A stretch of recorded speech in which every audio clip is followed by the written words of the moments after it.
Avez-vous des problèmes du niveau troisième? Oui, des problèmes, il y en a à tous les niveaux.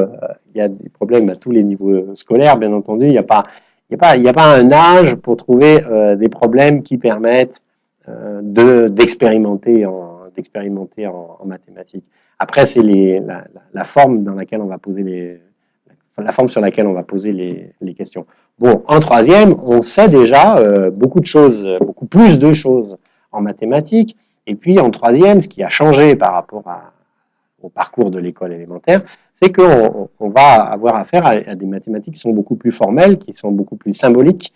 Et du coup, c'est vrai que les recherches expérimentales vont, pour le coup, pouvoir se poser directement sur à ce niveau de formalisation. Bon, là, j'ai pas de tableau pour vous mettre des choses comme ça, mais par exemple, si vous allez sur les énigmes là, du calendrier de l'Avent, il y a eu une ou deux énigmes qui consistaient finalement à reconstituer une chaîne d'opérations pour obtenir un résultat. Reconstituer cette chaîne d'opérations pour obtenir ce résultat-là, ça nécessite de convoquer la bonne opération au bon moment, mais de jouer aussi sur la priorité des opérations, ces choses-là. Ça, on peut tout à fait imaginer des situations de calcul comme ça qui soient du niveau de la troisième.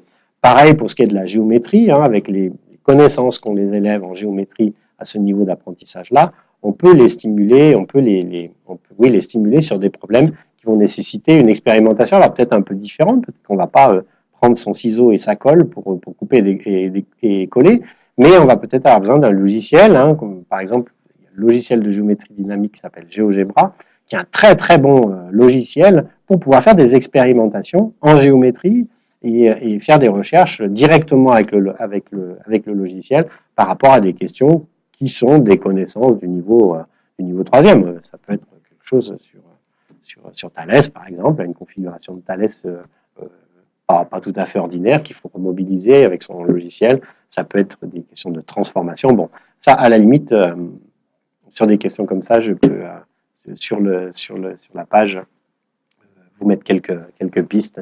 C'est une bonne idée aussi d'utiliser la page Nous sommes tous pour mettre des choses. Voilà ce que je vous propose. Donc, c'est que donc de vous donner rendez-vous pour la prochaine émission.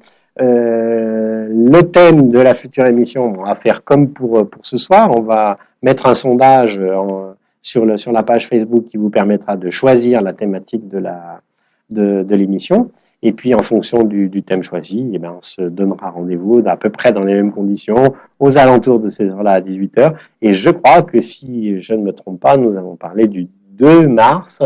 Oui, c'est ça, je me retourne, j'ai mes collaborateurs et collaboratrices.